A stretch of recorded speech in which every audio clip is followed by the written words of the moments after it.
ठीक, चलते हैं अभी आगे। सो नेक्स्ट अभी जो हमारे मोशन हो रहा है ना भाई, ध्यान से देखो, ये जो हमारा मोशन वगैरह हो रहा है, इसको लेके न्यूटन दादा ने रूल बना दिया।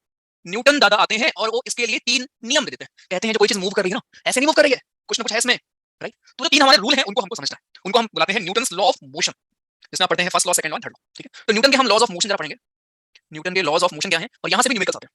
अरे न्यूमेरिकल किसी को भी डाउट है ना, कुछ भी, मैं क्लास फिर से बोल रहा हूँ, इतना हमने 2 दिन लगाया है, स्टिल मैं क्लास अभी पूरा आपका हो जाएगा ना, क्योंकि न्यूमेरिकल भी बहुत बाकी है, फिजिक्स में पूरा बाकी है यार। अभी तो आप अभी वर्क एनर्जी पढ़ोगे, आप वो पढ़ोगे, करंट वाली चीजें पढ़ोगे, राइट? वहां पे फिर से आएगा, तो काफी न्यूमेरिकल बाकी है। एक पूरी क्लास ही या हम पूरा एक प्रैक्टिस सेशन ही कर लेंगे और न्यूमेरिकल पूरा एक बार हो जाएगा खत्म, पहले, ठीक है? तो लॉज ऑफ मोशन में हमारे 3 लॉ हैं, first law, second law and third law. क्या है समझते हैं? सबसे पहले भैया जी फर्स्ट लॉ, एनसीईआरटी में आपको भेज भी दूंगा, दिखा भी दूंगा। फर्स्ट लॉ ये सब हमने पढ़ रखा है, ठीक है? मतलब कभी कभी आपने जीवन में पढ़ रखा होगा, मीम भी देखते रहते हैं आप इन चीजों के ऊपर, राइट? तो एक्चुअली जितनी भी चीजें हैं ना, गैलीलियो ने आइडिया दिया था। गैलीलियो ने बोला था कि कोई भी ऑब्जेक्ट मूव कर रहा है विद अ कांस्टेंट स्पीड, जब तक उस पे कोई फोर्स नहीं लगता वो मूव करता रहता है। न्यूटन ने उसको अलग तरीके से कॉपी पेस्ट कर दिया और न्यूटन के नाम से रूल फेमस हो गया, ठीक? एक्चुअली जो आइडिया था इट वाज ऑफ गैलीलियो, ठीक है? बट न्यूटन ने उसको फिर लेके और अपना उसमें मिर्च मसाला लगा के पेश कर दिया और बोला फर्स्ट लॉ ऑफ मोशन, जिसको आप लॉ ऑफ इनर्शिया भी बोलते हो, जिसको हम लोग प्यार से तशरीफ वाला नियम बोलते हैं, ठीक है? Law of inertia which is तशरीफ वाला नियम, जिसका मतलब ये है, जो ये कहता है कि जब तक आप इस दुनिया में जहां हो, जब तक आपके ऊपर कोई एक्सटर्नल फोर्स ना लगे, आप अगर बैठे हो तो आप बैठे रहोगे, आप अगर चल रहे हो तो आप चलते रहोगे। An object which is in motion will remain in motion, or an object which is at rest will remain at rest unless an external force applied on it or them. Simple सा rule, और ये आपकी life में perfect बैठता है। ये तुमको हर 2 दिन में मोटिवेशन चाहिए होता है ना, वो वही है, क्योंकि तुम बैठे हो, जब तक कोई बाहरी फोर्स नहीं लगेगा, राइट? मूवी नहीं करोगे, किताब नहीं उठाओगे, जब तक मैं ना चिल्लाऊं, घर वाले चार्ज उतारने तुमको, है ना, राइट? अरे घर से याद आया, सुनो, वो जो उस दिन फोन आता है, एक मिनट रुको, वेट वेट वेट, पहले मेरे को देखने दो।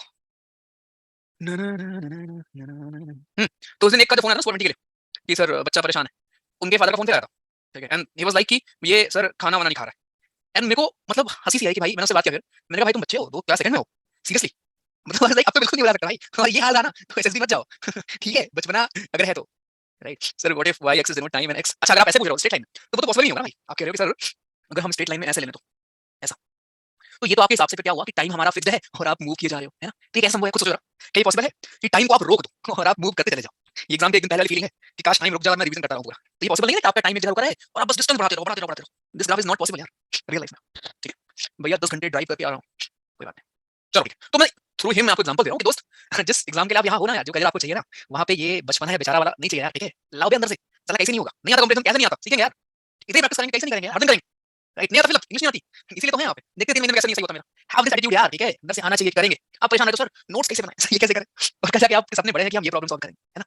तो थोड़ा सा ना साइंटिफिक टेंपर में आपको पॉलिटी पढ़ाऊंगा कि having scientific temper is a fundamental duty, तो थोड़ा सा वो अवेयरनेस लेवल, थोड़ा सा सीरियसनेस, ठीक है? प्लीज लेके आओ। चलो, बैलगाड़ी वाले का आंसर बता दो यार, मेरे को भी करना पड़ेगा, आंसर से याद थोड़ी ना है। चलो लास्ट में देख लेंगे यार, यार आई थिंक गूगल कर लो क्वेश्चन, मैंने गूगल से किया था, कर सकते हो, आंसर मिल जाएगा आपको। चलो देखो वापस आओ। तो एक हमारा है लॉ ऑफ इनर्शिया, जो कि बच्चा ये कहता है कि आप यार अगर मेरी वॉइस नहीं आ रही क्या, एक second, am I audible enough, can you please confirm?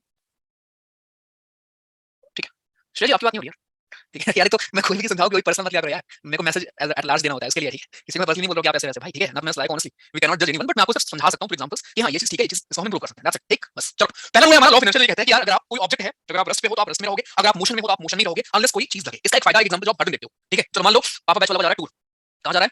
Maldives, ठीक है? ये है ऊपर पकड़ने के लिए, ये आगे गाड़ी कौन चला रहा है? मैं तो प्लेन से आ रहा हूं। तुमको क्या लगा ये प्लेन, प्लेन कैसे बनेगी? ये कौन सी प्लेन है भाई? प्लेन कैसे होती है? ये ऐसे होता है ना उसमें, हाँ, अरे बन गई भाई, बन गई। मैं प्लेन से आ रहा हूँ, ठीक है? तो मैं तो प्लेन से आ रहा हूँ, तुम लोग करो बस बस से मालदीव। अरे वॉइस धीरे नहीं यार, यार रतिन जी अपनी वो कर लो भैया जी, बढ़ा लो यार, एक तो गजब लोग, खाली तुमको वॉइस धीरे तो बढ़ा लो यार, ठीक है? चलो, तो गाड़ी बढ़िया चल रही है। अब आप जैसे आपने इसको एक्सपीरियंस भी किया होगा, होता क्या है यार, जब ये गाड़ी आपकी मोशन में है, ठीक है? This object is in motion, ठीक? बस आपकी मोशन में है, बढ़िया चल रही है, आप भी बढ़िया बस के साथ इसमें बैठे हो, यहाँ पे पकड़ के ऐसे, है ना, फैशन में।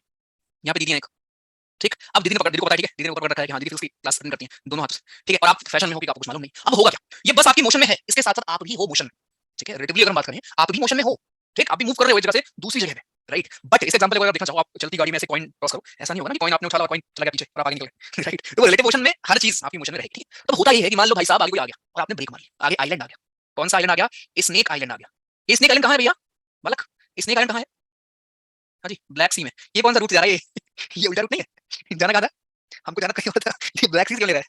क्योंकि हमको पढ़ना था, ठीक है? ओके, जर्मनी जा रहे हैं, जर्मनी जर्मनी जर्मनी जर्मनी जा रहे हैं, ठीक है? जर्मनी हम लोग जा रहे थे, तो जर्मनी में फिर हमको ये मिल गया, ठीक? रास्ते में स्नेक आइलैंड आ गया, इसने अचानक ब्रेक मार दी। जब इसने ब्रेक मारी, हुआ क्या, जो आपकी ये बस थी आगे रेस्ट पे, बस किस पे आगे रेस्ट पे आ गई। अब जो आप थे, आप तो मोशन में थे ना भाई, आपको रेस्ट में आने में थोड़ा टाइम लगेगा, वो जो फ्रैक्शन ऑफ सेकंड लगता है ना, उतनी देर में आप आगे जाओगे और दीदी को हिट करोगे और फिर दीदी आपको हिट करेगी। समझ वैसा आपने देखा भी होगा, आप गाड़ी में बैठे हो, सीट बेल्ट तभी बोलते हैं लगाने को, सीट बेल्ट अगर आप नहीं लगा रहे हो, अचानक आप ब्रेक मारोगे तो आप बाहर निकल जाओगे, ठीक? It is only because of your first law of motion, जिसमें होता यह है कि कोई भी चीज है, राइट, वो मोशन में रहेगी जब तक उसके ऊपर कोई एक्सटर्नल फोर्स ना लगे। आप यहाँ ब्रेक मार रहे हो, लेकिन यार वो जो आप आगे डेफिनेटली जाओगे थोड़ा सा, ठीक? यही सेम कहानी होती है जब मान लो आपकी बस रुकी हो, और आप अचानक स्टार्ट कर दो गाड़ी, तब क्या होगा? तब आप पीछे की ओर ऐसे करोगे, राइट? यहाँ भी हमारी वही सेम चीज होती है, यहाँ भी वही सेम चीज आपको देखने को मिलेगी। तो ये कहता है अगेन, यहाँ पेपर के पॉइंट ऑफ व्यू से आपको क्वेश्चन कैसे बनेगा, वो ये पूछेगा कि हाँ यार ये पहला लॉ कहता क्या है, सेकंड लॉ क्या कहता है, एग्जांपल्स आपसे पूछ लेगा, ठीक है? बाकी यहाँ कुछ वैसा क्वेश्चन नहीं बनेगा जो आप ना कर पाओ, बट अपने को समझना है, ठीक है? तो फर्स्ट लॉ सिर्फ इतना था हमारा, जिसमें कोई न्यूमेरिकल ऐसा कुछ नहीं है, ठीक है? एक बार मैं आपको एनसीईआरटी दिखा देता हूं इफ यू वांट। इसको हम लॉ ऑफ इनर्शिया भी बोलते हैं, ये देखो।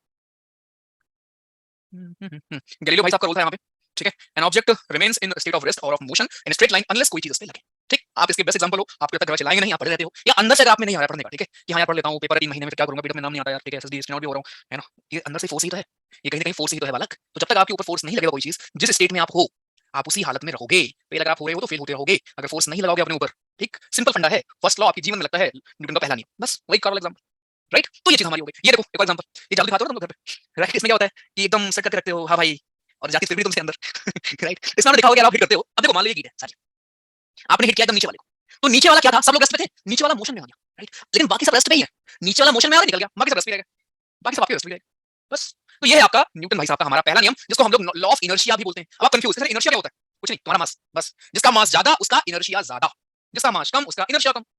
अभी पत्थर बड़ा सा है, उसका इनर्शिया ज्यादा होगा, तुम हो, तुम्हारा इनर्शिया ज्यादा होगा, कागज है एक, उसका इनर्शिया कम होगा, बस। तो इसको हम लॉ ऑफ इनर्शिया हिंदी में बोलते हैं जड़त्व, राइट? जड़ से जो जुड़ जाता है, ओके, इसको हम कहते हैं इनर्शिया, लॉ ऑफ इनर्शिया, बस। इतनी चीजें हैं। Dusting of blanket, right? समझ, गुड, समझ।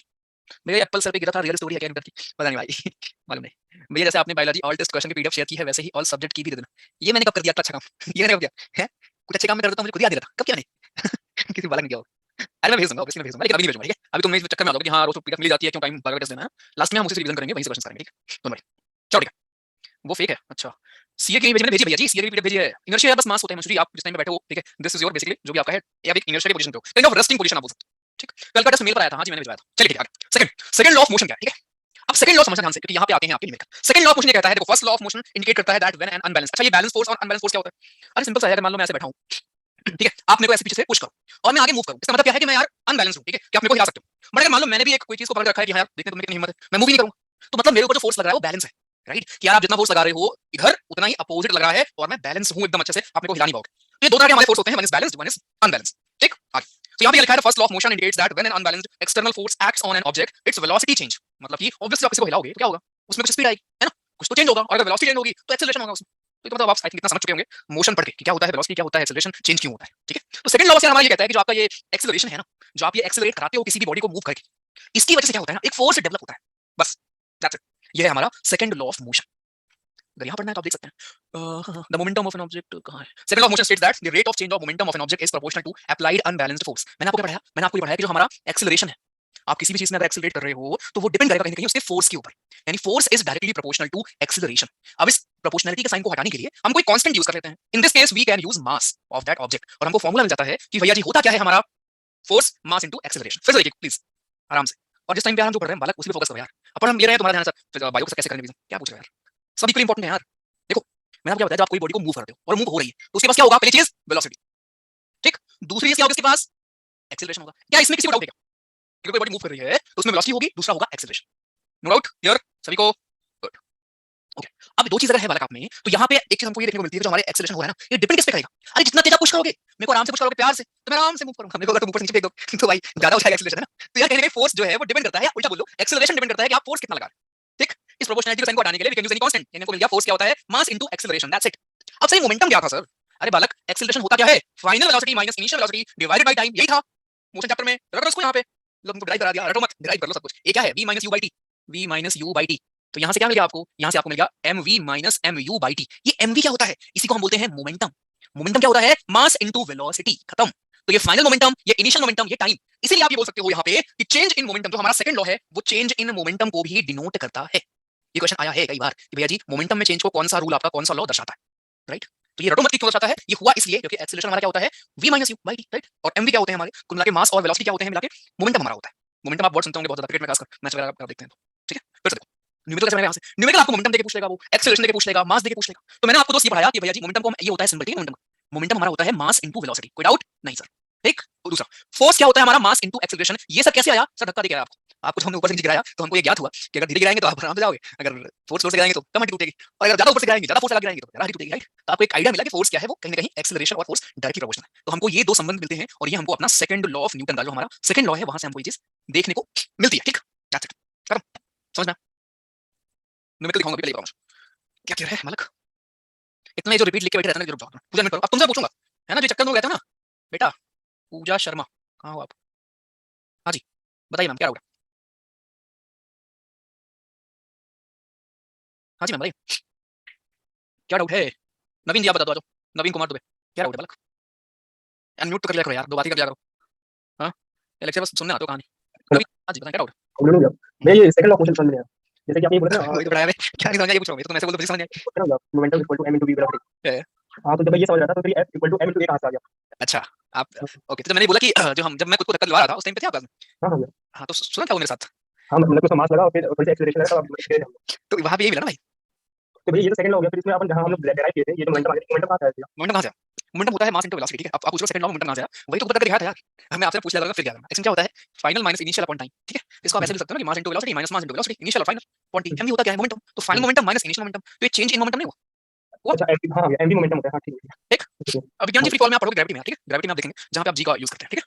भैया हमारी बारी कब आएगी बात करने की? उससे लेवल क्लियर हो जाएगा बात करके। तो ये ना मतलब बनाया करो, ठीक है? मैंने समझाया ये मत क्या करो, राइट? खासकर नेता को आप बना दोगे भगवान, है ना? टीचर को बना दोगे, किसी को, अरे सिंपल रखो भाई, ठीक है? चलो आगे बात करके मुझसे क्या होगा भाई? मिलने आ जाऊँ, बात कर लूँ, ये कर लूँ, चलो ठीक है, मेरे को ऑब्वियसली अच्छा फील होगा यार, ठीक है? बट इंपॉर्टेंट ये है ना भाई, चलो। तो यार यहाँ तक उम्मीद क्लियर है। अब मैं आपको दिखाता हूँ इसके ऊपर न्यूमेरिकल अगर है आपकी बुक में तो। नहीं है तो चलेंगे आगे, लेकिन होगा। ये तो डिराइव किया उसने, इफ यू वांट डिराइव किया हुआ। कैसे आया उसने बताया आपको। उसने पहले आपको बताया कि चेंजिंग मोमेंटम होता है वो ये होता है, और जो हमारा रेट ऑफ चेंज मोमेंटम से हम फोर्स बोलते हैं, फोर्स सेंट्रीफ्यूगल मोशन है, यहाँ से आप निकाल दी। मैंने उल्टा किया था इसका, बात वही हुई है, ठीक? हाँ, ये सिंबल ध्यान रखो, ठीक है? देखो फोर्स हमारा एम हो गया, अब जो यूनिट ऑफ फोर्स है बच्चा वो होता है किलोग्राम मीटर पर सेकंड स्क्वायर। क्या इसको रट ले गया? अरे नहीं यार, रटना क्यों है? देखो force is equal to M होता है, मास की यूनिट बच्चा केजी, शाबाश। एक्सीलरेशन की यूनिट क्या होगी अभी तक आप पढ़ते आ रहे हो? मीटर पर सेकंड स्क्वायर, दैट्स इट। इसी को आप न्यूटन बोलते हो। अगर मैं एग्जामिनर होता मैं आपसे पूछता पेपर में, what is the value of 1 Newton? Option में देता आपको ग्राम मीटर पर सेकंड स्क्वायर, किलोग्राम मीटर पर सेकंड, किलोग्राम मीटर पर सेकंड स्क्वायर, या सिंपली मीटर पर सेकंड स्क्वायर। ऐसे क्वेश्चन भी बनेंगे। रटना नहीं है कि हाँ ये रट लिया ये यूनिट। क्यों हुआ ये यूनिट? क्योंकि फोर्स होता ही है मास इनटू एक्सीलरेशन। मास की यूनिट केजी हो गई, एक्सीलरेशन क्या होती है सर? अरे एक्सीलरेशन होता क्या है? Velocity upon time. वेलोसिटी की यूनिट क्या होती है? मास सॉरी मीटर पर सेकंड स्क्वायर, सॉरी मीटर पर सेकंड, और इसकी क्या है सेकंड, ये ऊपर जाएगा, मीटर पर सेकंड स्क्वायर हो जाएगा बस। तो रटो मत प्लीज क्वेश्चंस। ये है यूनिट हमारी किसकी? 1 न्यूटन बराबर ये होता है, इसी को हम न्यूटन बोल देते हैं। तो न्यूटन दादा ने अपने नाम पे रख लिया इसका यूनिट भी, कि भैया सुनो आ तो रहा है किलोग्राम मीटर पर सेकंड स्क्वायर, लेकिन इसको कल से तुम लोग न्यूटन बुलाओगे। इसीलिए आपने फोर्स को हमेशा सुना होगा 1 न्यूटन, 2 न्यूटन, 3 न्यूटन, 4 न्यूटन, बस। और ये मोमेंटम वाली चीज आप देखते हैं किसमें? धोनी जब आपके बॉल पकड़ते हैं या फिर कोई भी विकेट कीपर है, ठीक है, उसमें क्या होता है? टाइम लैग को बढ़ाते हैं, राइट? आप देखो ना बॉल कैच कर रहे हैं और अपना हाथ पीछे लेके जा रहे हैं, वहां पे वो क्या कर रहे हैं? वो टाइम बढ़ा रहे हैं। क्योंकि फोर्स बराबर होता क्या है बालक? एम ए, यानी कि मास इनटू कहीं ना कहीं ये होता है। मतलब फोर्स और टाइम इनवर्सली प्रोपोर्शनल है। जितना ज्यादा टाइम होगा उतना कम फोर्स लगेगा। तो जब आप देखते हो किसी विकेट कीपर को बॉल को कैच करने के लिए हाथ पीछे ले जाता है, तो वो टाइम बढ़ा रहा होता है। टाइम बढ़ेगा तो उसके हाथों में फोर्स कम लगेगा। इसी को हम इंपल्स भी बोलते हैं। सिंपल सा फंडा, फिजिक्स है। ठीक, तो वो फैशन नहीं होता कि ऐसे करके पीछे फैशन में कर रहे हैं। चलिए ठीक है, ये देखो, इस चक्कर में कैच भी छूट जाते हैं, है ना? गांव में करते हैं ना क्रिकेट खेलते हुए, और इस चक्कर में कैच छूट जाता है। और गांव में कहते हैं तो एक्शन दिखा रहे हैं, बट एक्चुअली वो हो रहा होता है ये।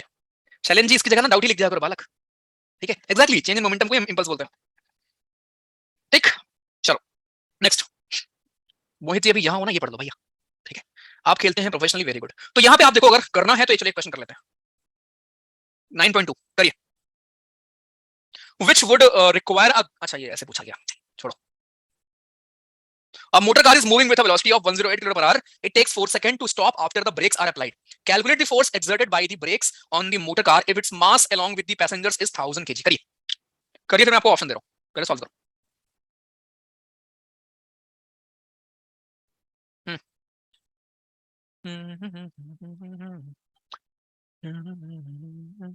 A motor car is moving with a velocity of 108 and it takes 4 seconds to stop after the brakes. आपको कैलकुलेट करना है फोर्स कितना होगा। ऑप्शन दो। पहला ऑप्शन है 75 न्यूटन, ठीक है? दूसरा है -75 न्यूटन। तीसरा है -7500 न्यूटन। चौथा है नन। हाँ जी, पोल में दे रहा हूँ आपके स्क्रीन पे, काइंडली देखिए और बताइए।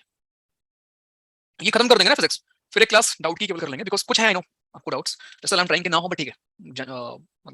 कुछ क्वेश्चंस हो सकते हैं, कुछ पीवाईक्यूज हो सकते हैं, ठीक है? कर लेंगे। नहीं हुए डाउट तब तक तो फिर पीवाईक्यू के साथ कर लेंगे, तो मैं ऑलरेडी एक्सप्लेन कर दूंगा, कर लेंगे, ठीक है? क्लास नंबर हाँ जी बताएं। अच्छा आंसर किसमें? अरे न्यूटन में है भाई। इनवर्सली और डायरेक्टली प्रोपोर्शनल क्या होता है? आकाश जी अगर तुम्हारे घर में फ्रिज है, मेरे घर में नहीं है, और मेरी हालत खराब उसको देख के, इसका मतलब तुम्हारी चीजें मुझे डायरेक्टली अफेक्ट करती है। ठीक, अब मैं दुखी, राइट, मैं दुखी तो मेरा पड़ोसी जो एक और पड़ोसी है वो खुश है कि देखो जल रहा है ये। इसको बोलते हैं इनवर्सली प्रोपोर्शनल। यानी कि आप में अगर पॉजिटिव चेंज है और किसी चीज में पॉजिटिव ही चेंज आ रहा है, अगर आप बढ़ रहे हो मैं भी बढ़ रहा हूँ, तो हम दोनों हो गए डायरेक्टली प्रोपोर्शनल। आपके बढ़ने से अगर मैं घट रहा हूँ तो ये हो गया इनवर्सली प्रोपोर्शनल। धोनी तो पीछे हाथ ले ही नहीं जाता। बस करो इतना। भैया ज्वाइनिंग के बाद ऑडियो ग्लिच आता है, उसका सोल्यूशन ये है कि कुछ देर के लिए एयरप्लेन मोड ऑन। कोई ग्लिच नहीं आता जी, वो 2 सेकंड, अरे ऑनलाइन पढ़ रहे हो ऑब्वियसली 2-3 सेकंड का हो ही सकता है यार, ठीक है। हाँ जी डन। तुम क्या करने आए हो? क्या क्लास चल रही है ना मेरी, जाओ भागो। सुनो, एक मिनट का जनाब, सुनो इधर आओ, ओए इधर आओ। कहाँ थे तुम अभी तक? कहाँ थे? हाँ, अच्छा सुनो, इनको बता दो गाड़ी कौन सी लोगे। ओए, गाड़ी कौन सी लोगे बेटा? गाड़ी कौन सी लोगे? कौन सी? कौन सी? चलो निकल बाय। बाय। हाँ जी चलो, हो गया। जी वैगन नहीं तो तुम बताओगे। Done done done done done done done done. भैया 1000 रुपए दे तो वाईफाई लगवाना है। अगर ये जेन्युइन आप बोल रहे हो तो फिर, अगर मजाक में बोल रहे हो तो ठीक है। भैया मैं कॉमर्स बैकग्राउंड से हूँ। मोमेंटम, यार मोमेंटम इज वही यार भैया कि आप एक काइंड ऑफ ना, जैसे आप पढ़ रहे हो, ठीक है, इस टाइम पे आप आज पढ़ोगे कल पढ़ोगे, एक फ्लो बोल लो, फ्लो। आप आज पढ़ रहे हो, कल पढ़ रहे हो, परसों पढ़ रहे हो, तो क्या हो रहा है, आप एक कांस्टेंट ऐसे मूव कर रहे हो। वैसे ही क्या होता है मोशन में, क्या होता है अगर आपके पास मोमेंटम है तो आप ऐसे मूव कर रहे होते हैं। क्रिकेट में क्या होता है, आपकी बॉल छक्का लग गई, फिर क्या बोलते हैं कि यार ये जो बॉलिंग टीम है इसके पास, सॉरी बैटिंग टीम है इसके पास मोमेंटम लेके गए हैं लोग, अब इनको हेल्प करेगा बॉलिंग। ठीक, डन। चलो ठीक है, कैमरा ऑन टेस्ट करेंगे ना, कैमरा ऑन करेंगे। इस वीकेंड तो नहीं, इस वीकेंड यार जाना है मेरे को शादी में। अब भाई तिलक में नहीं गया यार, बहन है यार मेरी वो। मौसी की लड़की भाई, इतना भी। अब एक तो दिक्कत क्या है ना, अगर आप कहीं नहीं जाते हो खासकर अब, तो पता क्या आता है कि भाई बहुत बड़े हो गए, बहुत बड़ा आदमी हो गया, वो आते नहीं है। उनको नहीं पता यहाँ पेपर है 3 महीने। उनको नहीं मालूम ना कि क्यों नहीं आ रहा मैं। उनको लग रहा है बहुत बड़ा आदमी हो गया इसलिए नहीं आ रहा। एक तो अब ये दिक्कत होती है थोड़ी सी। हाँ जी, चले, लिख दिया करो भैया जी। सैलेंजी कितनी बार बताऊं आपको, नाम लेके बोल दिया यार। ओके, 60% ने किया है 7500 न्यूटन, और 27% लोग नन के साथ गए हैं। ये 27% वो समझदार लोग हैं जो 3 दिन से ऑब्जर्व कर रहे थे कि सर के आंसर्स तो नन ही होते हैं, और आंसर कुछ भी आ रहा हो क्या फर्क पड़ता है, नन टिक करो, चाहे 80 आ रहा हो जैसा हो रहा हो, नन में सब आ जाएंगे। ये वो समझदार लोग थे, लेकिन वो समझदार लोग आज फंस गए हैं क्योंकि इसका आंसर है थर्ड। ठीक है, चलो अब मैं सॉल्व कर देता हूँ। भैया आपकी फोटो हट गई है, तो ये अच्छी खबर क्या बताते हो? जब आपको बताता कि आज मौसम खराब रहने वाला है तो ये तो नहीं बताएगा न्यूज में कि आज मौसम अच्छा रहने वाला है। प्रॉब्लम होगा वो बताया करो। चलो ठीक है, तो देखो इसमें क्या हुआ, एक मोटर कार है जो कि मूव कर रही है with velocity of 108 kilometre per hour, 4 second ले रही है, ब्रेक लग रही है। अब मुझे एक बात बताओ, 4 सेकंड लग रहा है और रुक रही है, ब्रेक लगाने के बाद कौन सी वेलोसिटी बच्चा जी जीरो होगी? जल्दी बताओ, अगर आप ब्रेक लगा के रुक रहे हो कौन सी वेलोसिटी जीरो होगी? जल्दी, लता जी, अभिषेक, शाबाश, फाइनल वेलोसिटी, वेरी गुड। तो हमारा वी भैया क्या हो गया, अभी हमारा जीरो हो गया। इनिशियल वेलोसिटी कितनी थी? 108 किलोमीटर पर आवर में है, राइट। और आपने ध्यान किया होगा कि न्यूटन का मतलब क्या होता था, केजी मीटर पर सेकंड स्क्वायर। बालक, ये जूम आउट करना पड़ेगा, मीटर पर सेकंड स्क्वायर, ठीक है। इसका मतलब आप इस किलोमीटर पर आर को पहले तो चेंज करोगे, तो 108 को आप चेंज कर लो 5/18 से मल्टीप्लाई करके, कितना आएगा? 9 8 1 9 9 3 18 9 कम 9 18 6 30, ठीक है। 30 आ गया, 30 मीटर पर सेकंड आपको मिल गया वेलोसिटी। अब भैया क्या होता है, फोर्स होता क्या है, F बराबर ma होता है। मास कितना है, 1000 kg। लो भैया, एक्सेलरेशन कितना होगा, v minus you, 0 minus 30 by, नीचे क्या आएगा 4, तो -30/4। अब माइनस क्यों आ रहा है, आपके मन में सवाल आना चाहिए। कितना हो गया ये? 25, 250, 7500। लेकिन वाई माइनस? अरे क्योंकि तुम रोक रहे हो उसको यार, फोर्स लग रहा है अपोजिट डायरेक्शन में। जैसे मान लो आप अगर इधर मूव कर रहे हो और मैं भी इधर ही आपको धक्का दूं कि जाओ भैया आगे बढ़ते रहो, वीर तुम बढ़े चलो, तो ये कैसा फोर्स होगा, ये पॉजिटिव फोर्स होगा। जैसे इस टाइम पे मैं आपको पढ़ा रहा हूं तो ये कैसा फोर्स मैं आपके ऊपर लगा रहा हूं, पॉजिटिव फोर्स। जिस डायरेक्शन में आप मूव करना चाहते हो मैं उधर ही आपको लगा रहा हूं। पर जब आप क्लास के बीच में उसका मैसेज देखते हो, वो कौन सा फोर्स होता है, वो उल्टा फोर्स होता है, राइट। क्या तुम्हारा मैसेज नहीं आया? ये होता है अपोजिट फोर्स, समझ में आया? ठीक, ओके आदर्श, कोई बात नहीं, क्लियर है, इसलिए नेगेटिव वैल्यू आई। ओके, तो जब फोर्स अपोजिट लगेगा तो नेगेटिव वैल्यू, सीधा लगेगा तो पॉजिटिव वैल्यू, खत्म। ओके, तो ये था न्यूमेरिकल। आई होप अब दिक्कत आपको न्यूमेरिकल में नहीं होगी अगर वो आपके बेसिक्स क्लियर है चेंज करने वाले, इसीलिए हमने इतना टाइम लिया मोशन के न्यूमेरिकल में, बिकॉज अब ये बेसिक चेंज करने वाले सबको पता होना चाहिए। यहाँ कितना देखो इसने वो बना के रखा है। लिख के, ठीक है, अब ये सारे आपसे हो जाएंगे। एक फोर्स है 5 न्यूटन का, मास m1 है, एक्सेलरेशन ये है, दो है हमारे, वही दो मोमेंटम निकाल के आप माइनस कर देंगे, देखो m1 m2 हो गया, एक ये हो गया, एक ये हो गया, खत्म। तो ये देख लेना, मैं बस ये बोल रहा हूँ, ठीक है, ऐसा नहीं कि मैं छोड़ दो, देख लेना इफ यू वांट। चलो तीसरा रूल जो आप यूज करते हैं हर दिन, राइट। सोचो तीसरा रूल ये कहता है कि इस दुनिया में चाहे तुम हो चाहे मैं हूं, कोई भी हो, जितना फोर्स आप उस पर लगाते हो उतना ही इक्वल एंड अपोजिट डायरेक्शन में फोर्स उतना ही आप पे लगेगा। यानी कि थर्ड लॉ ये कहता है कि every action has a equal and opposite reaction.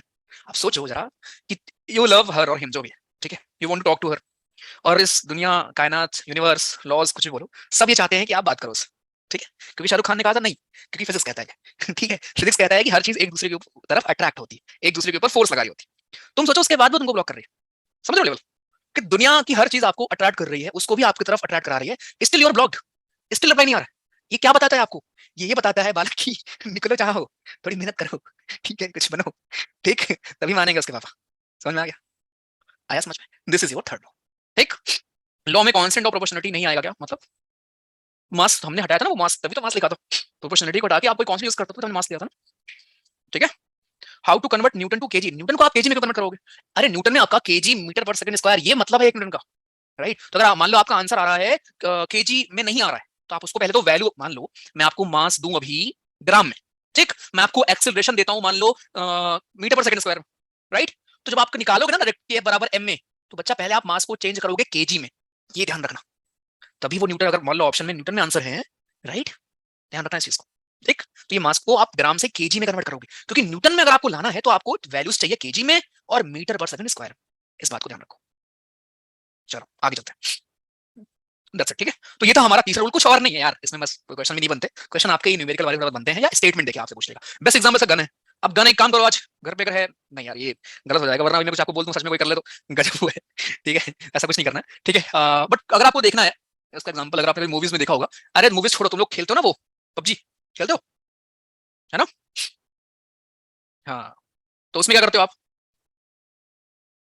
उसमें क्या करते हो आप? रिकॉइल होता है, रिकॉइल होता है। शैलेंद्र आपको समझ नहीं आ रहा है क्या भैया? रुको जरा एक मिनट, हाँ भैया जरा मिनट करो, हेलो। क्या दिक्कत है प्रभु? हेलो भैया, मैं ये बोल रहा था कि सेकंड लॉ में कांस्टेंट ऑफ प्रोपोर्शनलिटी भी तो आएगा ना, डायरेक्ट जो प्रोपोर्शनल का साइन हटेगा तो। अभी शायद आपके जवाब दिया था मैंने कुछ देर पहले। नहीं सर, वो मास तो सर उसका आएगा ना, मोमेंटम का, मास इनटू वेलोसिटी, तो मास तो मोमेंटम का है ना, मोमेंटम ही तो डायरेक्टली प्रोपोर्शनल होता है ना फोर्स के। जब मैंने लिखा यहाँ पे कि एक्सेलरेशन हमारा फोर्स से प्रोपोर्शनल है, आपके हिसाब से कि सर ये आना चाहिए ना? यस सर, एक के मतलब कोई भी कांस्टेंट भी तो आना चाहिए ना। तो तभी तुम भैया बालक एम लिख रहे हैं, कांस्टेंट तो है मास, तुम्हारा सर वो वेट वेरी करता है, मास तो, मास इज कांस्टेंट। सर मास तो वो आएगा ना, मोमेंटम वाला, मास इनटू वेलोसिटी, अरे मोमेंटम वाला अलग होता है क्या बे? अरे यार और सर इसके लिए फोर्स मोमेंटम के डायरेक्ट वाला ना। हाँ हाँ हाँ, इसके लिए आपने कितनी बार लिखा ना? तो हाँ सर, वो मेरे को कंफ्यूजन हो रही थी सर उसमें। ठीक है, चलो ठीक है, कोई बात नहीं, फिर से देख लो। अरे अब ऐसा तो नहीं हो सकता ना कि यार सर मास यहाँ भी आ रहा है, किसी और फॉर्मूले में आ रहा है सर वो वाला मास, है ना? ऐसा तो नहीं है ना कि वो मोमेंटम वाला मास कोई और चीज है, फोर्स वाला मास कोई और चीज है। बेसिकली यार वी नीड अ कांस्टेंट, ठीक है। जब हम कोई भी प्रोपोर्शनलिटी का साइन हटाते हैं, all we need is a constant, बस। वो कांस्टेंट कुछ भी हो सकता है, आपके हिसाब से ना के लगा लेते हैं, तो इस फॉर्मूले में यूज मास, क्योंकि हम किसी बॉडी की बात कर रहे हैं, उस बॉडी के पास कुछ ना कुछ मास मास होगा ना यार, इसलिए यहाँ पे हम इसको हटा के मास का इस्तेमाल करते हैं। तो यहाँ से हमको मिल जाता है F is equals to ma। अब ऑब्वियसली ये मास आपका जब मोमेंटम वाला भी मास है, उसमें भी वो m कांस्टेंट ही है भैया, मास कांस्टेंट ही रहता है। दो चीजों पे भी आप पढ़ोगे आगे, एक मास होता है, एक वेट होता है, ठीक है। तुम्हारा जो ये मास, तुम्हारा मास नहीं बढ़ता, तुम्हारा वेट बढ़ता है, ठीक है। ये अंतर समझेंगे आप। और आपको अगर लगता है कि सर आप ओवरवेट है, ये आप ओवरवेट है, तो एक्चुअली मैं अगर अपना बताऊं तो मैं ओवरवेट इसलिए हूं बिकॉज मैं गलत गोले पे हूं, ठीक है, अर्थ में बिलोंग नहीं करता। मेरा मास एक्चुअली कम है क्योंकि अर्थ में हूं, इसलिए मेरा मास वेट ज्यादा है, ठीक है। इस चीज को मैं बताऊंगा आपको। चलो आगे, हाँ 70 किलो, बस ठीक, मून चलते हैं। तो ये पढ़ोगे आप, ठीक, okay moving on, okay next. तो ये दोस्त हमारा हो गया तीनों लॉ बढ़िया से, ठीक है। कंजर्वेशन ऑफ मोमेंटम क्या होता है? अरे तो दुनिया में कोई भी चीज है, एनर्जी हो, फोर्स हो, मोमेंटम हो, कुछ भी हो, ना तो कुछ बना सकते हैं ना कुछ बिगाड़ सकते हैं, हर चीज क्या है, एक से दूसरे में पास होती रहती है, खत्म। ये कहना है फिजिक्स कि अगर आपके पास एनर्जी है तो आप लेके उसको ऊपर नहीं जाओगे, सब छोड़ जाओगे, ना तो आप लेके आए थे कुछ ना लेके जाओगे, खाली हाथ आए थे खाली हाथ जाओगे, बस ये। तो मोमेंटम भी जो होगा, मान लो मैं आप पे टकरा रहा हूँ, ठीक है, मैं मान लो दौड़ते दौड़ते आ रहा हूँ, दौड़ते दौड़ते आ रहा हूँ, आप मेरे से टकरा रहे हो, तो हम दोनों की टक्कर बहुत तेज होगी, क्यों?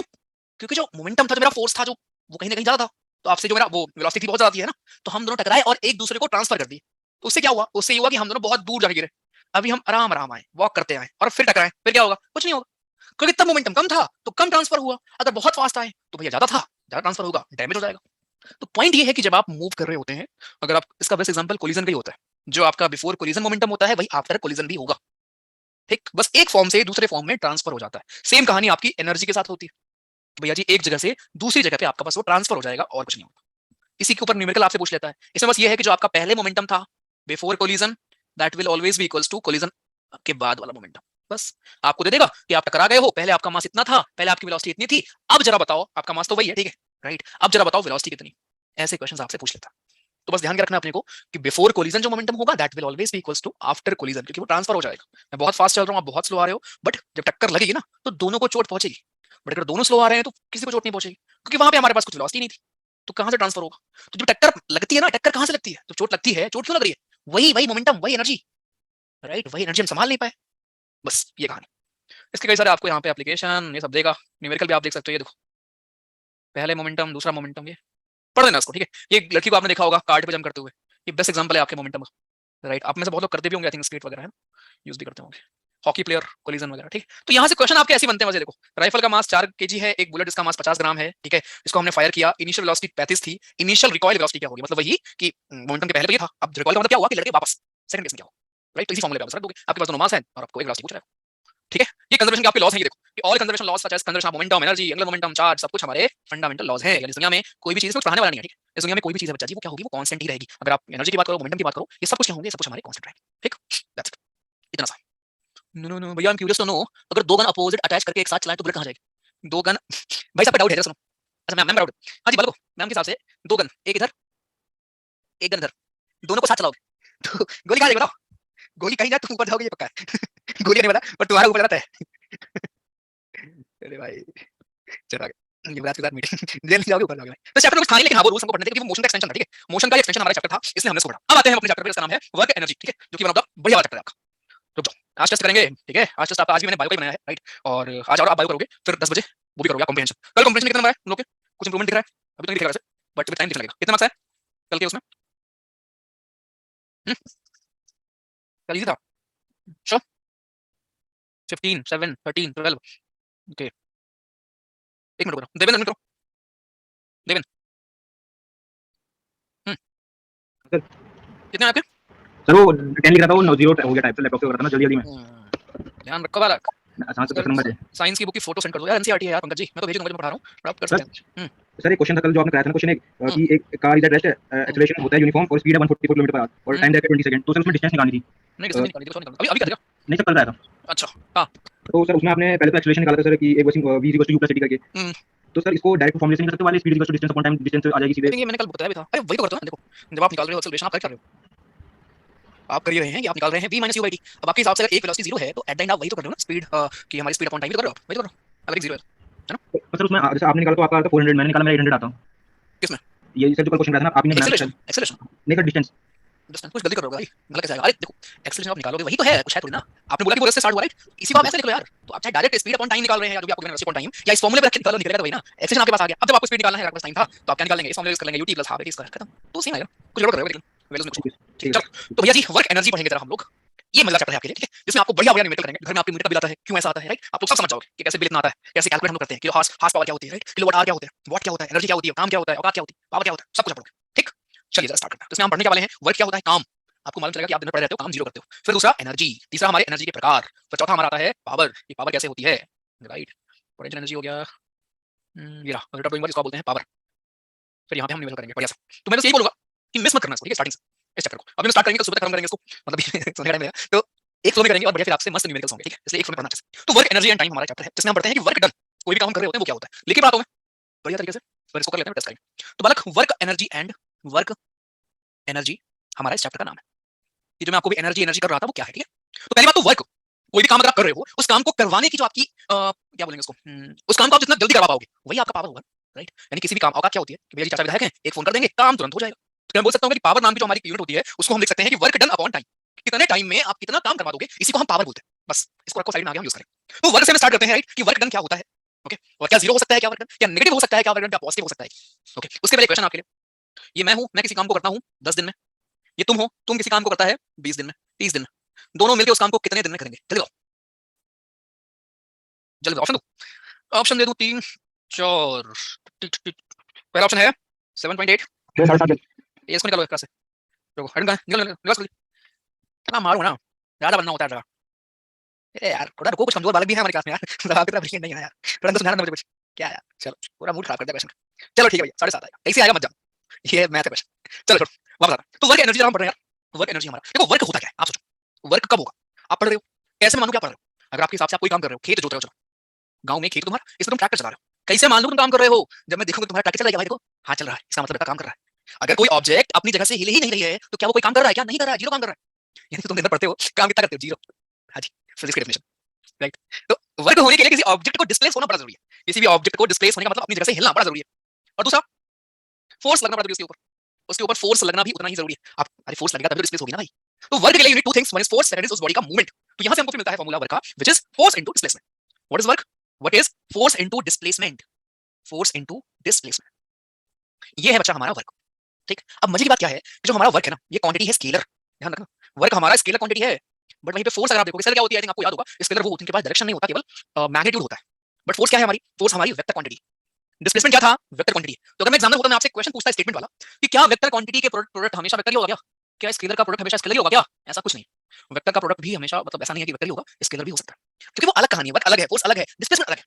वर्क की खासियत क्या है? उसमें आपको सिर्फ मैग्नीट्यूड मिलेगा, इसलिए वो स्केलर क्वांटिटी। फोर्स में क्या है? आपको डायरेक्शन मिलेगा भैया कि फोर्स किधर लग रहा है, तो फोर्स में डायरेक्शन होगा। अरे फोर्स किधर लग रहा है तभी तो वर्क हो रहा है ना। और डिस्प्लेसमेंट में भी आपका क्या होता है? डायरेक्शन होता है। इसलिए दोनों वेक्टर है, but work is your scalar. तो इस बात को यहाँ पे ध्यान रखना कि ऐसे आपको स्टेटमेंट वाले क्वेश्चंस यहाँ से मिल जाएंगे, ठीक है। तो ये इंट्रो था हमारे वर्क का कि वर्क होता क्या है। चलिए आगे। अब जो वर्क है हमारा, क्या वर्क पॉजिटिव हो सकता है? क्या बिल्कुल हो सकता है। वर्क पॉजिटिव भी हो सकता है बालक, वर्क आपका नेगेटिव भी हो सकता है। कैसे? मैं खेत जोत रहा हूँ, तुम घर से क्या कर रहे हो? तुम घर से उसमें पानी डाल दे रहे हो, है ना। मैं कर रहा हूँ, मैं मान लो पढ़ रहा हूँ, वैसे वर्क नहीं बोलेंगे, बट मान लो, इमेजिन कर लो कि आप कोई काम कर रहे हो और तुम आके उसको फाड़ दो। मैं लिख रहा हूँ, तुम फाड़ दो। तो ये क्या हुआ? आपने भी कुछ काम किया, लेकिन उल्टा काम किया, इसको बोलेंगे नेगेटिव वर्क। तो वर्क पॉजिटिव भी होगा, नेगेटिव भी होगा, और वर्क जीरो भी होगा। वेरी वेरी इंपॉर्टेंट स्टेटमेंट वाले क्वेश्चन फिर आपसे यहाँ पूछ लेगा कि वर्क क्या जीरो हो सकता है क्या? बिल्कुल जीरो हो सकता है वर्क कैन बी जीरो। कब जीरो होगा वर्क? जब आपका फोर्स, जरा गेस करो, वर्क जीरो कब होगा? सर हमारे सर पे कोई वजन रखा जाए, हम खड़े हो जाएं, तो क्या हम? नहीं, जीरो होगा वर्क। एक्चुअली आपको हाई क्लास में पढ़ते हो कि cos थीटा आगे लगता है, और अगर एंगल बन रहा है आपका 90, तो कहीं ना कहीं cos थीटा जीरो होता है, इसलिए वर्क जीरो। बस ये वो हाई क्लास में आपको मिलता है, ठीक है। क्योंकि देखो जो आपका ये था ना, ये तो सब देख लो, उतना डिटेल में कोई देखना है। वर्क होता है कि फोर्स इनटू डिस्प्लेसमेंट। तो हायर क्लास में आप इसको एंगल के फॉर्म में लिखते हो, कितने डिग्री पे काम हो रहा है ना, हाई क्लास में पढ़ते हो उसको 11 में। तो वर्क की भी हमको मिलती है वहां पे यूनिट की, वर्क होता है F डॉट D, ठीक। इसका मतलब ये होता है कि cos थीटा, डॉट का मतलब ये इस बेसिकली हमारा cos थीटा, ये क्रॉस वाला क्रॉस समझ लेना, sin थीटा वाला, ठीक। ये होता है। अब जिनको नहीं पता cos थीटा क्या है, लो यहां मैं वैल्यूज लिख दे रहा हूं, कभी जीवन में काम आए तो उपयोग कर लेना। तो ये थीटा की वैल्यू इधर लिख दे रहा हूं 0। अरे बस एंगल है, ठीक है, एंगल 30, 45 और 90। तो जो आपका cos थीटा है, cos 0 क्या होगा बालक? sin 0 cos 0।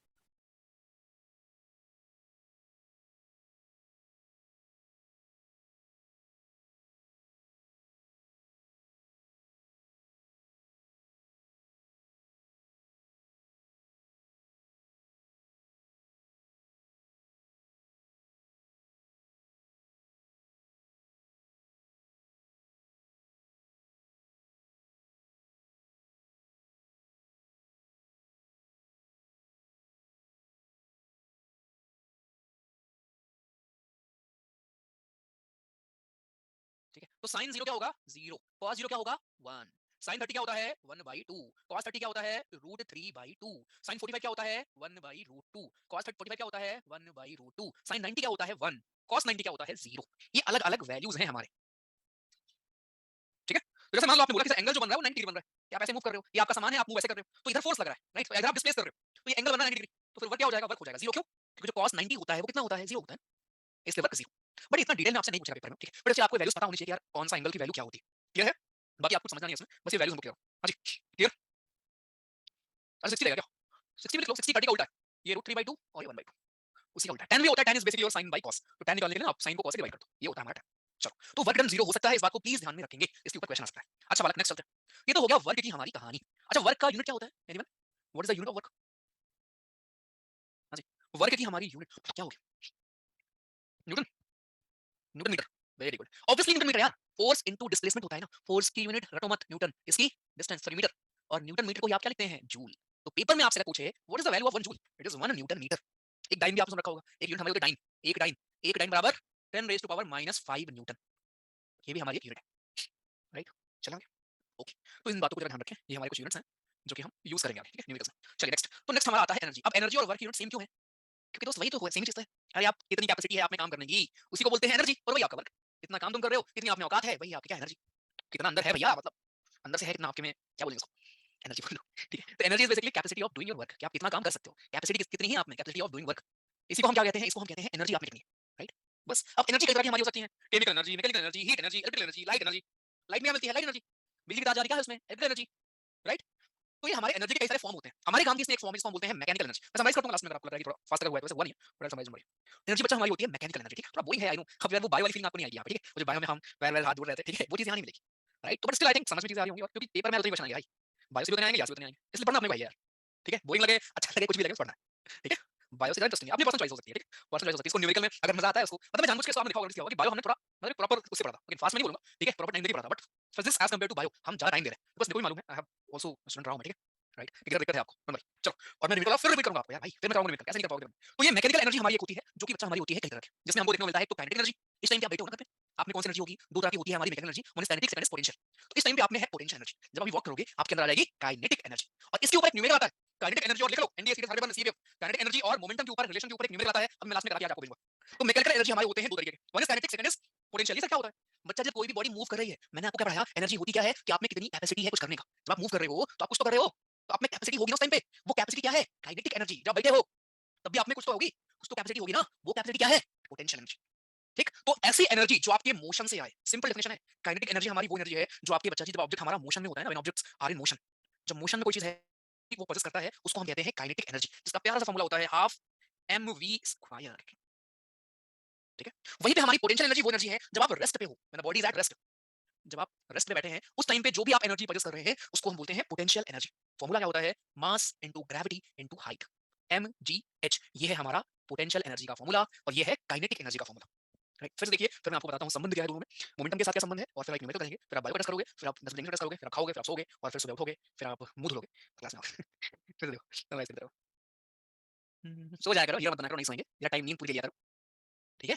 हाँ, ग्रेविटी का कितना वेटेज है ये सब ना पूछा करो भाई, इसमें ये सब नहीं आता, कितना वेटेज कुछ भी पूछ लेगा मैं सब पढ़ा के भेजूंगा तुमको, कोई एक क्वेश्चन पूछे एक भी ना पूछे तब भी तुमको आएगा, ठीक है? चलो देखो, सो हम पढ़ रहे हैं, पहले तो हमने आज न्यूटन साहब का कहानी खत्म कर दिया, तीनों लॉ पढ़ के, फिर हम पढ़ रहे हैं वर्क एनर्जी वगैरह क्या होती है, जिसमें हमने देखा यार कि भैया जी वर्क, कोई भी काम को आप कैसे कर सकते हो, राइट? उसी को हम बोलते हैं वर्क। दो चीज हमको चाहिए वर्क में, एक आप मूवमेंट हो, दूसरा फोर्स लगे, और जिसकी वजह से मूवमेंट हो। तो यहाँ से हमको फॉर्मूला बना सकते हैं कि work is force into displacement. Work अगर आप जिधर करना चाहते हो उधर लगा रहे हो force, the work will be positive, उसका अगर उल्टा फोर्स लग रहा है the work will be negative, right? और अगर दोनों नहीं हो रहा है तो वर्क कैन बी जीरो, ठीक है? उसका भी एक केस मैंने आपको बताया, जब ऐसा एंगल बनता है, राइट, तो हमारा वर्क जीरो भी हो सकता है, ठीक? नेक्स्ट आगे, मतलब कुल मिलाकर मूवमेंट नहीं हो रही है भाई तो वर्क जीरो, ठीक? नेक्स्ट, फिर हमने देखा कि एनर्जी क्या है, कोई भी काम करने की एफिशिएंसी क्या है, आपने क्या कोई भी काम करने की कैपेसिटी क्या है, इसको हम कहते हैं एनर्जी। एनर्जी आपको दुनिया में दोस्त अलग अलग फॉर्म में मिल जाएंगी, आप सेम पे लाइट देख रहे हो उसमें भी आपको लाइट एनर्जी, आप कोई भी चीज केमिकल देख रहे हो केमिकल एनर्जी, इलेक्ट्रिकल एनर्जी, अलग अलग तरह की हमारी होती है एनर्जी। उसी में एक होता है मैकेनिकल एनर्जी जो दो प्रकार की होती है, काइनेटिक और पोटेंशियल। जब आप मूव कर रहे होते हो बिकॉज़ एनर्जी समथिंग जो आप में है, आप पोजेस करते हो, राइट? आप कैपेबल होते हो। जब आप मोशन में हो तो आप जिन काम को करने की कैपेबिलिटी आपको जो एनर्जी देता है उसी को हम कहते हैं kinetic energy, which is half mv square. When you are at rest, तो जो आप पोजेस कर रहे हैं उसको हम बोलते हैं पोटेंशियल एनर्जी, जो आपकी position p for potential, p for position, जो आपकी पोजीशन में रहने से आता है मतलब पोजीशन, उसको हम कहते हैं पोटेंशियल एनर्जी। बस। अब एक प्रश्न जो कि वेरी वेरी इंपॉर्टेंट, स्टार, सूरज, चांद, जो भी मेटेरॉइड, जो भी तुमको लगाना है मार्क कर लो। एक क्वेश्चन आपसे पूछता है, काइनेटिक एनर्जी एंड मोमेंटम के बीच में क्या संबंध है?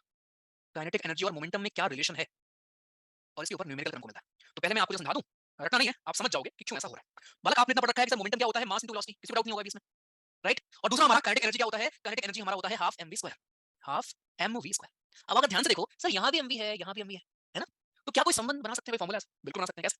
देखो, अगर मैं काइनेटिक एनर्जी को जो कि हाफ mv स्क्वायर है, बालक अगर मैं ऊपर भी m से मल्टीप्लाई कर दूं और नीचे भी m से मल्टीप्लाई कर दूं, ये मैं क्यों कर पा रहा हूं? क्योंकि एट द एंड ये 1 है ना, m और m by m। अब m by m क्या होगा?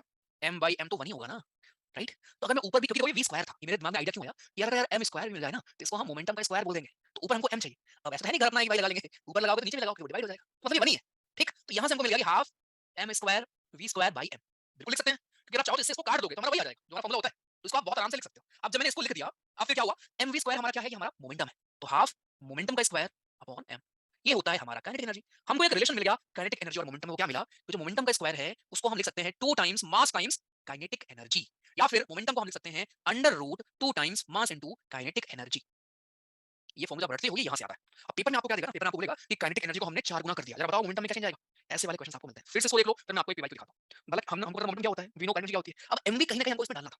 इफ यू वांट, आप एक वी को आप चाहो तो इसको ऐसे लिख सकते हो, ये भी सही है, ये भी तो सही है, एक एक्स्ट्रा हमारे पास भी है ना, राइट? तो हाफ mv स्क्वायर, अगर आप ऊपर भी मास से कर लो नीचे भी मास से कर लो तो हमको ऊपर मिल जाएगा m स्क्वायर v स्क्वायर, नीचे हमको मिल गया, मतलब ये हमारा है मोमेंटम, मोमेंटम का स्क्वायर। तो ये हो गया मोमेंटम का स्क्वायर, नीचे m हो गया, और यहां से हमको मिल गया कि मोमेंटम को हम लिख सकते हैं 2mk, और ये क्योंकि ये स्क्वायर है तो रूट में आ जाएगा फिर 2mk।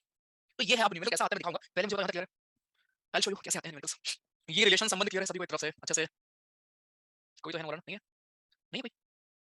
कोई तो बोल दो, फिर बता रहा हूं मैं सर फॉर्मूला में, अरे आप फॉर्मूला ड्राइव करने जाओगे क्या यार, राइट? इसमें मत जाओ यार, ठीक है? वोट देना तुमको नहीं है, अरे सिंपल सा यार, ये बात समझ क्यों नहीं आ रही आपको? अगर ये हाफ mv स्क्वायर है और पोटेंशियल मोमेंटम होता है mv, तो ये जो mv स्क्वायर था, अगर मैं m स्क्वायर कर दूं तो इसको मैं mv का स्क्वायर लिख लूंगा ना, बट m स्क्वायर करने के लिए नीचे भी m से डिवाइड करोगे ना, तभी तो आप लिख सकते हो, राइट? अब ये mv स्क्वायर मोमेंटम हो गया, तो ये सॉरी हमको मिल गया मोमेंटम स्क्वायर अपॉन, ये तो क्या है? अब मैं आपको एक पीवाईक्यू दिखाता हूं, उम्मीद करूंगा आप कर लेंगे, नहीं कर पाएंगे तो फिर मैं बता दूंगा, उसके बाद टेस्ट करोगे, फिर आप जाओगे, फिर कल सुबह हम खत्म करेंगे पूरा, एंड फिर मौज करेंगे आप, पढ़ेंगे आप आगे। इस साल तो नहीं आया था ना, उसके पहले ही आया था शायद। ये आया था, ये मैं आपको पढ़ा दूंगा ना, तो आप इसको कर लोगे। एक बार को पढ़ाने देना पूरा, उसके बाद आप कर लेंगे। ये इको वाला क्वेश्चन तो मतलब यार यूट्यूब पे देखा था लास्ट में किया था। ओके वेट कर एक सेकंड। सीरियस 1 2022 में था क्या शायद। ये बताओ पहले 7 question. 7 number of mole of oxygen gas used in the complete combustion of 1 mole of glucose.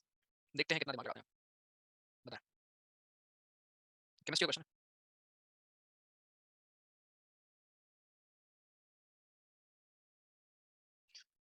जिसको फॉर्मूला याद है उसके लिए आसान।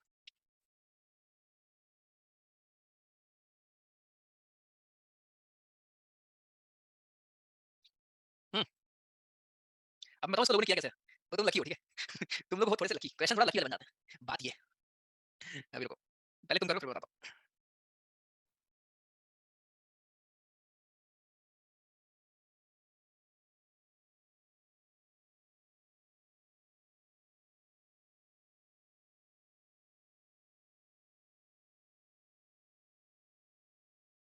Done done done done. देखो बालको, आपने क्या किया, आपको लगा कि सर फॉर्मूला जो होता है ना सर, आपको नहीं पता ग्लूकोज का, वो होता है सर सी, एक सेकंड, 6 H 12O6। आपको लगा सर ऑक्सीजन 6 होता है ना सर, आंसर 6। हमने क्वेश्चन पूछ रहा है कितने ऑक्सीजन गैस के मोल चाहिए आपको कंबस्टन करने के लिए, जलाने के लिए। कंबस्टन में होता क्या है, आप ऑक्सीजन से रिएक्ट करते हो, लो करा दिया। ये रहा ग्लूकोज हमारा, जूम आउट कर लेता हूं पहले, ये ग्लूकोज था और ये हमारा था ऑक्सीजन। जब आप रिएक्ट करते हो, याद करो रिएक्शन क्या बनता था, कार्बन डाइऑक्साइड बनता था, साथ में वाटर निकलता था, बस। अब बैलेंस करो, यहाँ पे एक कार्बन, यहाँ पे 6, तो यहाँ पे क्या होगा 6 कार्बन, ठीक। यहाँ पे ऑक्सीजन 6, पहले ऑर्डर देख लेते हैं, यहाँ पे 12 हाइड्रोजन, यहाँ पे 2, 6 कार्बन। अब ऑक्सीजन कितने हैं, यहाँ पे 12, यहाँ पे 18, यहाँ 6 और यहाँ यूनिट 12, तो ये 6 आएगा। Now this 6 is your answer बालक, दिस 6 इज योर आंसर, इसलिए 6 आंसर है। इस 6 के लिए आंसर नहीं है, क्योंकि उसने पूछा कि ग्लूकोज को जब आप जलाओगे तो कितना चाहिए तुमको ऑक्सीजन जलाने के लिए बालक, ये था प्रश्न। तो तुमको 6 चाहिए, 6 मोल ऑफ ऑक्सीजन चाहिए, इसलिए आया है 6। समझ में आया, ये रिएक्शन पढ़ा गया ना, तो तुम तुक्का मार दिया यार, चाहिए होगा तुक्का थोड़ा लग जाता है ना। अच्छा बेटा नहीं मारा था, ठीक है। रुको रुको दिखाता हूं, ये तो ग्रेजुएशन क्वेश्चन है, ये ग्रेजुएशन वाला, ये भी आप कल शाम को पढ़ोगे, और सेम जैसे भी मैं आपको ये बताऊंगा वैसे आप ये भी कर लेंगे, राइट। ये सारे हो जाएंगे, एक छोड़ के बाकी। ये क्वेश्चन है किधर भाई, रुक जाओ टेस्ट करेंगे ना, कहां की जल्दी होती तुमको, सुबह नहीं पढ़ना आज, किस जल्दी में रहते हो। सीडीएस 1 था ना ये, सीडीएस 2 में होगा, और इसके लिए ऑफलाइन होता है भाई, ऑनलाइन में भैया ना उतना कुछ मैं नहीं कर सकता, एक लिमिट है। आप अगर नहीं चाहोगे पढ़ना तो मैं कुछ भी कर लूं, उल्टा खड़ा हो जाऊंगा, नहीं पढ़ा पाऊंगा, राइट। बट स्टिल मतलब मैं ऐसे उम्मीद करता हूं आप लोगों से कि यार आप ऑनेस्टली अपने एफर्ट डाल रहे होंगे, ठीक है। मन नहीं करता पढ़ने का, कभी-कभी चलेगा, लेकिन मोस्टली यार ना ऐसा मत किया करो, ठीक है। जितना जल्दी आप वापस आते हो उतना ही बेटर होगा आपके लिए। सीडीएस 2 2021, एक मिनट रुको, सीडीएस 1 2021 एनडीए में भी आए हैं, तो मुझे याद नहीं कौन से साल आए हैं। ये मेरा मतलब 18 question. First please tell me question number 118, बोल रहा हूं। Direction of acceleration in uniform circular motion is along the, हां जी बताएं। आज कुछ खाए नहीं हो, भूख लग रही है तो खा लो यार, खाते खाते रहो। सर यही तो डाउट था, मैंने भेजा था। Okay sir, okay sir, exactly वही वाला क्वेश्चन, इको पढ़ोगे आप, अच्छे से आगे पढ़ोगे, हां जी। नहीं Yuvraj, dimensions formula is not exercise में जो न्यूमेरिकल है उसका आंसर भेज दो यार, आंसर कृष्णा में मेरे को सॉल्व करना होगा यार, आप गूगल कर लोगे मिल जाएगा। Sir not a question but sharing what I felt. बचपन में पापा बोलते थे सब पढ़ा के भेजूंगा तुझे, डर मत, and I used to feel so confident, now once again I got to hear the same thing from you and I feel confident. My anxiety regarding exam in general has mitigated because of daily test, just the mere fact that I am engaging with both easy and difficult topics on a regular basis has made my life easier, thanks. Okay great यार, बढ़िया first, बस अरे simple चीजें करनी होती है यार, ठीक है। हम लगता है सीरियस दे रहे हैं, यूपीएससी देने वाले हैं, बड़ी-बड़ी चीजें करेंगे, ऐसा कुछ नहीं, ठीक है। वो सिंपल सिंपल चीजें बार बार बार बार बार बार बार बस। चलो ठीक है। एनर्जी ह्यूमन ग्लाइकोजन के फॉर्म में स्टोर होती है, फिजिक्स को तुम करोगे बायो से मैच, आसान से क्वेश्चन हमने किया था और इतना मारूंगा ना तुम लोगों को मैं अभी। बताओ जरा जल्दी से,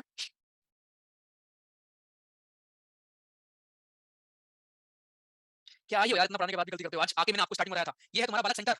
अबे टेंजेंट कौन होगा बे, टेंजेंट वेलोसिटी होती है मालिक, वेलोसिटी कितनी बार बताऊं, कल बताया था, याद आया। कैसे हो जाएगा ये, डी होगा। अबे इसी के परपेंडिकुलर मतलब अंदर की तरफ होता है आपका एक्सेलरेशन, वेलोसिटी अगर लगा ऐसे तो एक्सेलरेशन अंदर की तरफ होगी जो कि परपेंडिकुलर होती है। गया दिमाग में, जल्दबाजी में बस हो गया, टेंजेंट दिखा कर दिया, क्वेश्चन नहीं पढ़ना क्या पूछा है ना। उल्टा हो गया सर, तो कौन करेगा इसको, उल्टा हो गया। तुम्हारा ठीक था, अच्छा रिजल्ट दिखाने लायक नहीं है, 61% लोगों ने गलत किया। चलो आगे से नहीं होगी गलती, ध्यान रखो, रीड ढंग से करो। ये सब हो जाएगा आपसे। यार क्वेश्चन मिलेगा यहीं पे कहीं था,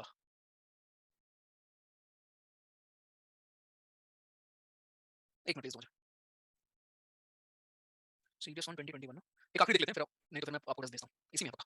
या 86 बताइए, if the linear momentum of a moving object gets doubled due to application of force then kinetic energy पे क्या फर्क पड़ेगा। अब मैंने अभी कुछ फार्मूला बताया था, मैं दोबारा नहीं बताने वाला, आप खुद से डिराइव करो। अगर आप भूल चुके हैं, मैं पेपर में यही करता हूं, मैं याद करके नहीं रहा हूं कि हां भैया 2m के ही था, चलो अभी तो पढ़ाते हुए हो गया है वो, लेकिन जब पहले भी मैं उस टाइम पे डिराइव कर लेता था, बिकॉज़ हाफ mv सबको पता है और k का पता है सब, सॉरी mv पता है सबको, डिराइव कर लो और निकालो इसका आंसर, पोल में दे रहा हूं आपको।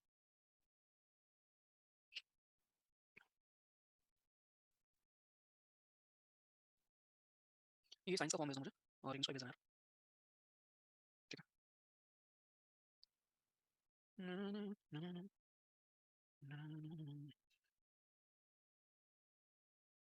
ध्यान से करो, ध्यान से, गलती कर रहे हो।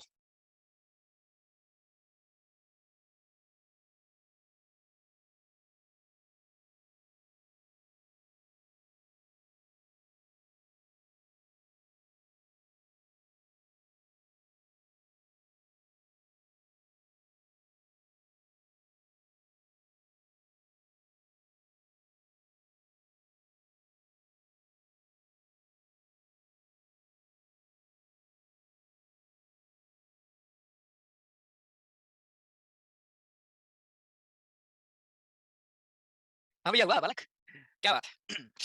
ओके, देखो, if the linear momentum of a moving object gets double, आपसे बोला गया मोमेंटम हमारा डबल हो गया है और काइनेटिक एनर्जी पे क्या फर्क पड़ेगा, है ना, ये हमसे पूछा गया है। देखिए, काइनेटिक एनर्जी क्या होती है, हाफ एम स्क्वायर, ठीक है।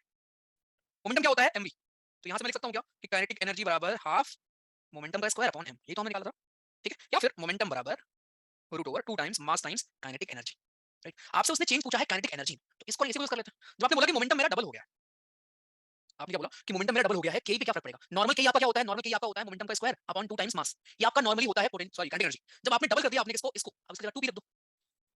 जब आप इसको डबल कर दोगे तो ये आ जाएगा 4 टाइम्स मोमेंटम का स्क्वायर अपॉन 2m। तो अब जो नई वाली आपकी के है वो क्या है, तो इसको मैं मान लूं ke1, इसको मान लेता हूं ke2, ठीक। जो आपकी नई वाली के है वो क्या है, 4 गुना पुरानी वाली काइनेटिक एनर्जी। इसको आप ऐसे लिख सकते हो ना, 4 टाइम्स फर्स्ट वाली हमारी काइनेटिक एनर्जी।